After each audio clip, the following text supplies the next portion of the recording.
I love you, Allah. These are traits to be cautious about, especially before marriage.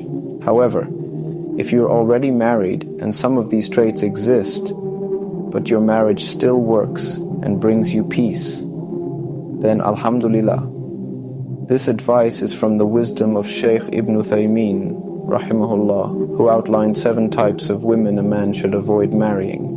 These traits, when excessive, can lead to difficulties in a marriage.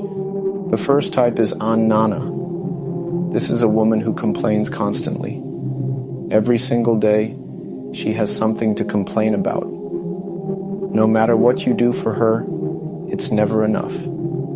If you give her a gift, she'll say, "Why only this? You could have done better." She doesn't believe that the thought counts. She always thinks more could have been done. This type of constant dissatisfaction can destroy the peace in a marriage. Stay away from a woman like this. The second type is Al-Hanana. This is a woman who is always longing for what she doesn't have. She might say to her husband, "I could have done better than you."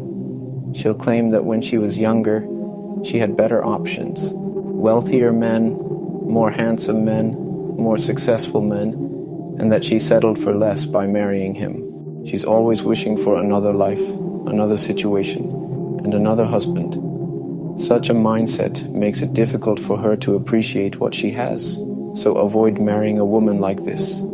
The third type is Al-Hadaka. Hadaka is a woman whose eyes are constantly looking at what others have.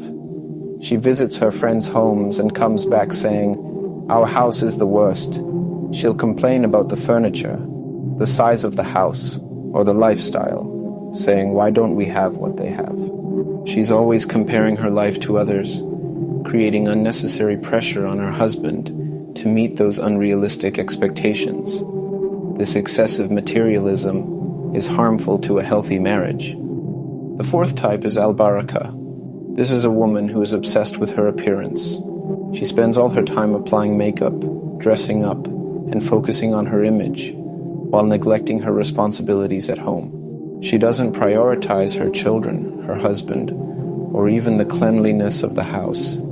Instead, her entire focus is on her personal glamour and appearance. While self-care is important, when it becomes excessive and overshadows the family's well-being, it's a red flag.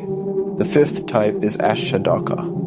This is a woman who talks excessively. She's always talking, and her husband struggles to get a word in. If he says, "Can I say something?" she keeps going. If he asks, "Have you finished?" she replies, "No, I've just started."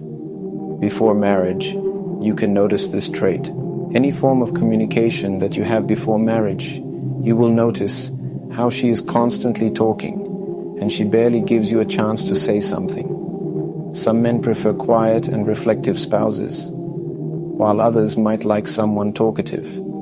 Choose based on what brings you peace.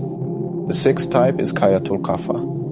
This refers to a woman who has a brand mark on the nape of her neck. What does that mean? It symbolizes a woman with a bad reputation, or one about whom doubts are raised. Such a woman might have a history of questionable behavior that causes concern for her character.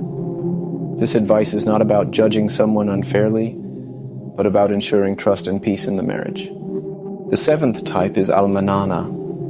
This is a woman who constantly reminds her husband of the favors she has done for him. She'll say things like, "I've done so much for you," or "You wouldn't be where you are without me." She keeps bringing up her sacrifices and contributions, making the husband feel indebted to her all the time.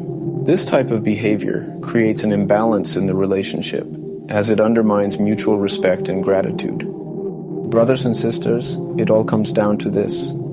Every marriage is unique, and what works for one couple might not work for another. The goal is to find balance, harmony, and peace in your relationship. May Allah bless all our homes with understanding and tranquility.